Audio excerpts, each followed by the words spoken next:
Halo, selamat bertemu kembali dengan video kita hari ini, bab 7 bahasa Indonesia kelas 8 dalam topik berbahasa persuasif. Jadi dalam konteks ini adalah membicarakan tentang teks persuasif. Baik, kita mulai. Kita coba lihat dulu sebuah teks. Di sana ada sebuah teks, mari sama-sama kita baca. Belajarlah dengan tata cara yang baik, yaitu berdoalah sebelum belajar dengan niat tulus akan belajar sungguh-sungguh. Pusatkan pikiran ketika belajar. Ketika kamu mulai merasa jenuh, berhentilah sejenak untuk menenangkan otak.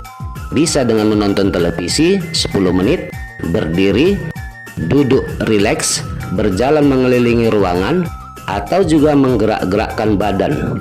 Setelah itu, belajarlah kembali dengan tenang.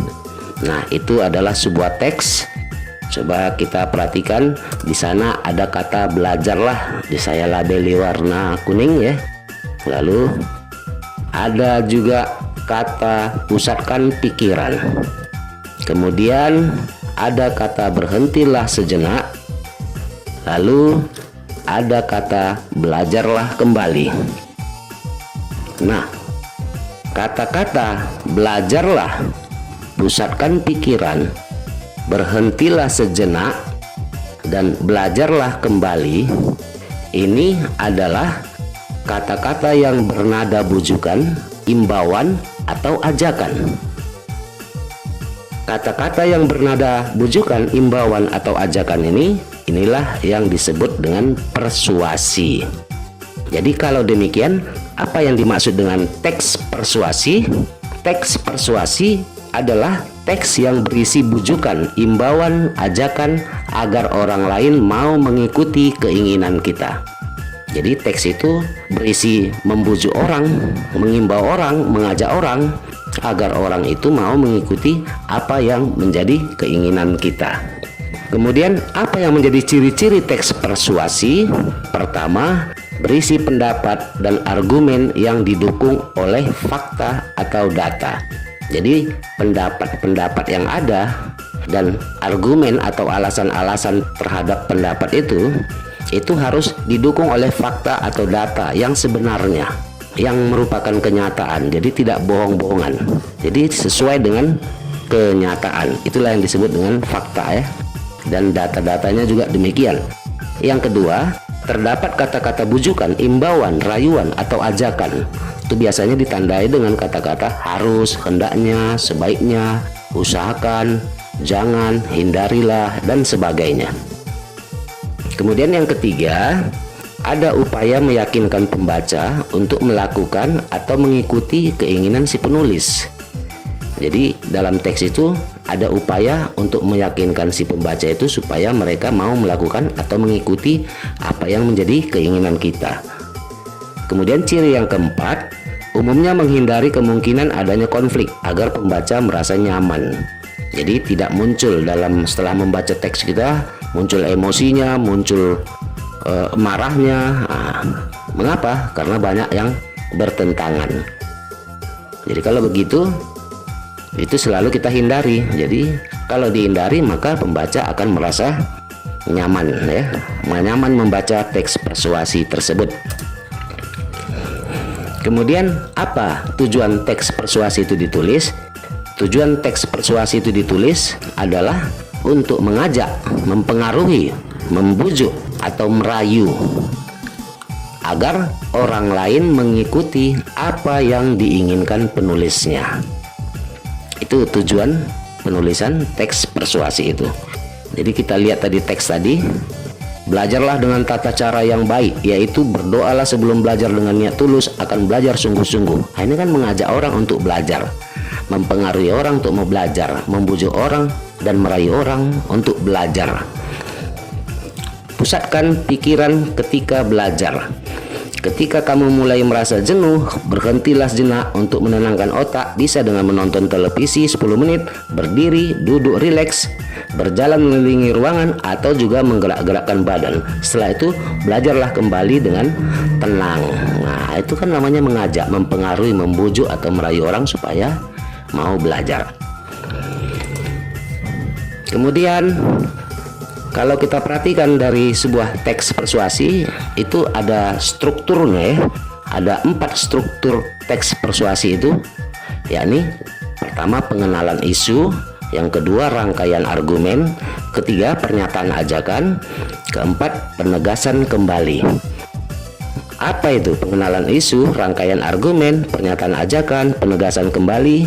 Nah, coba kita simak ya. Pertama itu pengenalan isu. Pengenalan isu itu berupa pengantar atau penyampaian tentang masalah yang menjadi dasar tulisan atau pembicaraan. Itulah yang dimaksud dengan pengenalan isu itu. Gimana contohnya? Bisa kita lihat contohnya ini seperti ini. Pembelajaran daring masih menjadi masalah di dunia pendidikan, bukan hanya dari segi peralatan tetapi juga dari segi kesiapan siswa maupun pendidik. Nah, ini mengenalkan isu. Jadi pengantar dasarnya untuk sampai kepada persuasi yang sebenarnya itu ya. Jadi dasarnya dulu disampaikan tentang apa yang mau dibicarakan dalam teks itu. Ini namanya pengenalan isu. Atau kita lihat contoh yang lain. Dalam hal mendidik, dikenal istilah guru. Dalam dunia pendidikan, guru adalah orang yang memberikan ilmunya kepada orang lain atau murid. Guru menjadi tokoh utama dalam pendidikan. Nah, inilah contoh pengenalan isu. Jadi pengenalan isu itu berupa pengantar atau penyampaian tentang masalah yang menjadi dasar tulisan atau pembicaraan. Kemudian yang kedua strukturnya adalah rangkaian argumen. Apa itu rangkaian argumen? Berupa sejumlah pendapat terkait dengan isu yang dikemukakan pada bagian sebelumnya. Jadi pada bagian ini dikemukakan pula sejumlah fakta yang memperkuat argumen-argumen itu. Nah, langsung kita lihat contohnya supaya jelas. Ini ada sebuah teks. Masih banyak siswa menyalin bulat-bulat jawaban tugas dari buku atau internet tanpa memahaminya. Tak jarang pula mereka tidak mengerjakan tugas karena asik bermain game online. Siswa yang tidak punya smartphone pun sering pula malas ke sekolah menanyakan tugasnya. Nah, ini argumen. Jadi ada alasan-alasan, ada pendapat di dalamnya, dan ini merupakan fakta kenyataan yang ada di lapangan ya. Lalu yang ketiga adalah pernyataan ajakan. Itu sebagai inti dari teks persuasi yang berisi dorongan kepada orang lain agar mau melakukan keinginan kita. Itulah pernyataan ajakan itu. Jadi ini adalah intinya. Contoh bisa kita lihat berikutnya. Diharapkan semua pihak dapat melaksanakan pembelajaran daring dengan maksimal. Nah, ini kan udah mengajak deh. Diharapkan semua pihak dapat melaksanakan pembelajaran daring dengan maksimal. Contoh yang lain, hindari minum minuman keras dan obat-obatan terlarang ketika sedang mengendarai kendaraan agar keselamatan dapat terjamin. Kecerobohan saat berkendara dapat merugikan diri sendiri maupun orang lain. Jadi dia mengajak supaya kita menghindari minum-minuman keras dan obat-obatan terlarang ketika sedang mengendarai kendaraan. Nah, inilah contoh-contoh pernyataan ajakan. Dan struktur yang terakhir adalah penegasan kembali. Apa itu? Yakni penegasan kembali atas pernyataan-pernyataan sebelumnya. Biasanya ditandai dengan kata-kata demikianlah, dengan demikian, oleh karena itu. Nah, ini namanya penegasan kembali. Jadi ajakan tadi ditegaskan kembali. Kita bisa lihat contohnya seperti berikut ini. Oleh karena itu, nah dia menggunakan kata oleh karena itu. Oleh karena itu, mari kita laksanakan dengan bersungguh-sungguh pembelajaran daring. Sebab manfaat yang kita rasakan kelak akan nyata, bukan sekedar angka. Nah, ini ditegaskan kembali deh. Atau contoh yang lain, dengan demikian. Nah, dia menggunakan kata demikian. Dengan demikian perlu ditumbuhkan kesadaran gemar membaca agar kita tidak tertinggal dengan bangsa-bangsa lain di dunia. Ya, itulah struktur teks persuasi. Ada 4 buah tadi ya. Selanjutnya kita coba lihat teks ini Bagaimana strukturnya dia? Kita coba baca dulu. Pembelajaran daring masih menjadi masalah di dunia pendidikan, bukan hanya dari segi peralatan tetapi juga dari segi kesiapan siswa maupun pendidik. Masih banyak siswa menyalin bulat-bulat jawaban tugas dari buku atau internet tanpa memahaminya. Tak jarang pula mereka mengerjakan tugas karena asik bermain game online. Ya, tidak mengerjakan tugas karena asik bermain game online. Siswa yang tidak punya smartphone pun sering pula malas ke sekolah menanyakan tugasnya. Dari sisi guru, tampak khawatir penjelasannya tidak tersampaikan dengan sempurna sehingga memberikan banyak tugas untuk memastikan siswanya benar-benar memahami materi pelajaran. Diharapkan semua pihak dapat melaksanakan pembelajaran daring dengan maksimal. Blended learning atau pembelajaran kombinasi adalah salah satu metode terbaik yang dapat dilakukan saat ini. Oleh karena itulah, mari kita laksanakan dengan bersungguh-sungguh, sebab manfaat yang kita rasakan kelak akan nyata, bukan sekedar angka. Itu sebuah contoh teks persuasi. Coba kita lihat. Nah, yang saya beri label merah itu, merah jambu, itulah yang disebut dengan pengenalan isu. Kemudian yang saya beri label kuning muda, mulai dari kata masih banyak siswa sampai memahami materi pelajaran, itulah disebut dengan rangkaian argumen. Lalu yang saya beri label biru muda, itu adalah pernyataan ajakan. Kemudian mulai dari kata oleh karena itulah sampai angka, ini saya beri label warna merah jambu kembali, itulah yang disebut dengan penegasan kembali. Inilah struktur teks persuasi itu. Jadi kelihatan dia ya. Pengenalan isu, rangkaian argumen, pernyataan ajakan, dan penegasan kembali. Barangkali bisa dipahami ya sampai di sini. Lalu kita bahas sekarang tentang kebahasaan teks persuasi. Kaidah kebahasaan yang menandai teks persuasi itu ada beberapa. Antara lain, pertama, dalam teks persuasi banyak menggunakan penanda utama teks yang mengandung ajakan, bujukan, atau dorongan. Nah, ini contohnya. Jadikanlah wahana yang satu ini sebagai penambah wawasan. Nah, ini dia adalah mengandung ajakan, bujukan, atau dorongan. Mari kita tetap semangat dalam mengikuti pembelajaran daring. Yang kedua, penulis sering menggunakan kata kita agar daya bujuknya menjadi lebih kuat. Mengapa? Yaitu jadi seakan-akan pembaca itu merasa dia bersama-sama dengan si penulis, kompak dia. Jadi dengan demikian maka si pembaca itu agak cepat dia terbujuk karena menggunakan kata kita, seakan-akan memang kebersamaan kita di situ. Contohnya, kita harus rajin membaca agar wawasan kita makin luas. Kita akan sukses jika kita giat belajar. Ya, kita akan sukses jika giat belajar. Kemudian yang ketiga, sering menggunakan kata kerja imperatif. Apa itu kata kerja imperatif? Kata kerja imperatif itu adalah kata kerja yang digunakan untuk memberikan perintah, seruan, atau instruksi kepada orang lain. Biasanya menggunakan kata tolong, jangan, silakan. Jadi dalam kalimat dia secara tertulis sering ditandai dengan tanda seru seperti ini. Ya, kalau dia secara lisan itu nada terakhirnya meninggi atau menaik. Nah, ini contoh, tolong kerjakan tugas baru itu. Nah, ada tanda serunya di situ. Jangan suka berkata dusta. Silakan periksa peralatan sekolah sebelum tidur. Nah, ini dia menggunakan kata kerja imperatif. Jadi teks persuasi itu sering menggunakan kata kerja imperatif. Yang keempat, menggunakan kata-kata penghubung argumentatif. Nah, tanda-tandanya dia di situ banyak menggunakan kata jika, maka, sebab, karena, dengan demikian, akibatnya, oleh karena itu. Nah, kalau kalimat menggunakan kata-kata seperti itu berarti dia menggunakan kata penghubung argumentatif. Contoh kalimatnya, pekerjaan tak akan berhasil jika dilakukan dengan terburu-buru. Nah, itu dia kata-kata penghubung argumentatif namanya.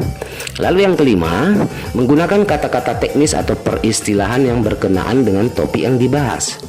Jadi kalau topik yang dibahas tentang IPA, itu adalah kata-kata IPA itu kata-kata khusus bidang IPA itu antara lain ya, silem, palawija, korteks, usus, mamalia, insang, dan sebagainya.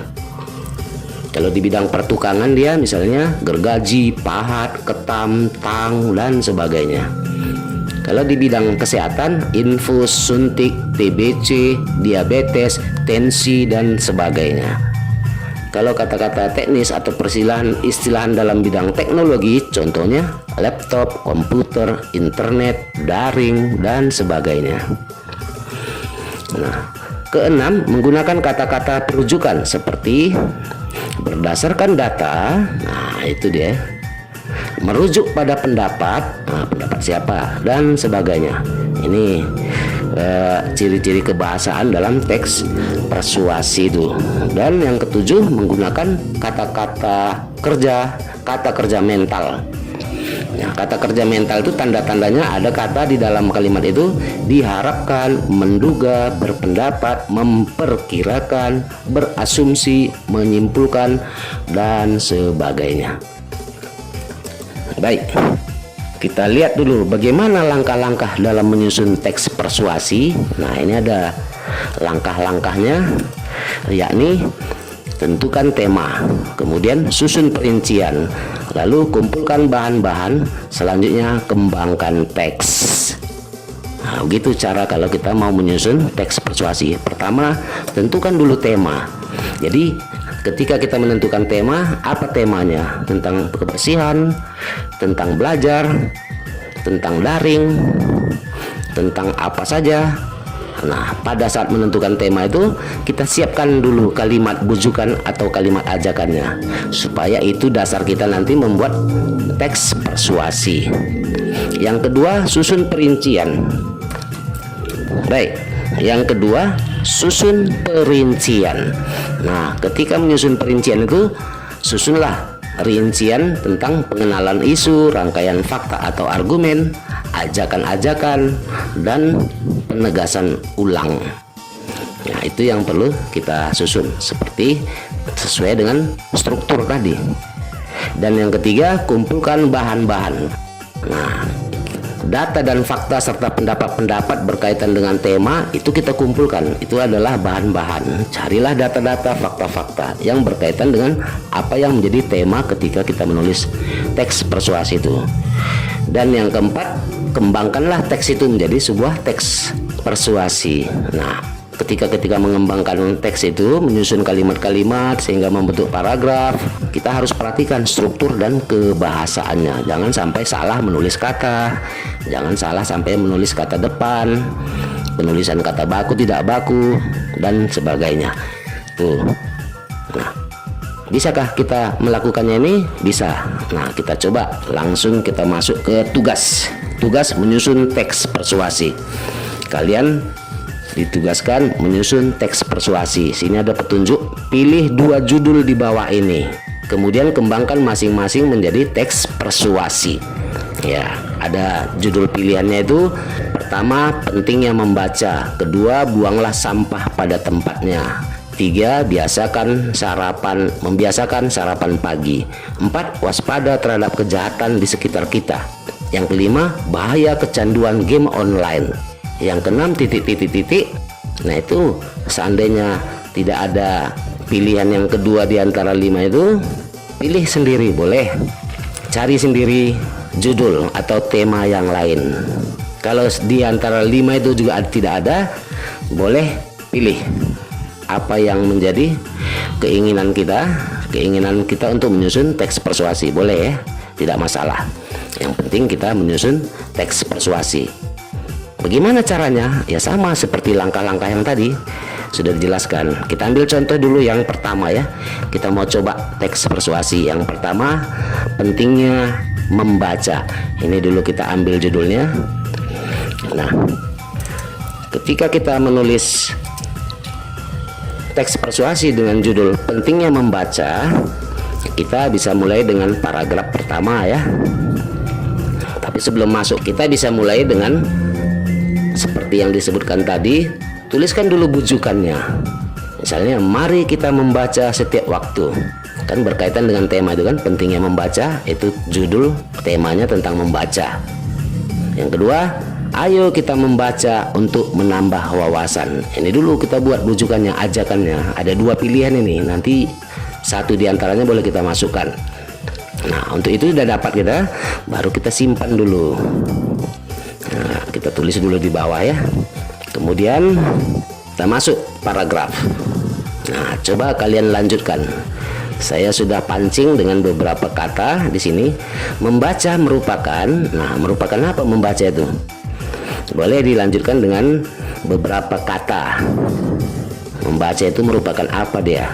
Kemudian dengan membaca apa rupanya dia? Boleh dilanjutkan dengan beberapa kata, atau bahkan boleh ditambah lagi ke beberapa kalimat, boleh, terserah.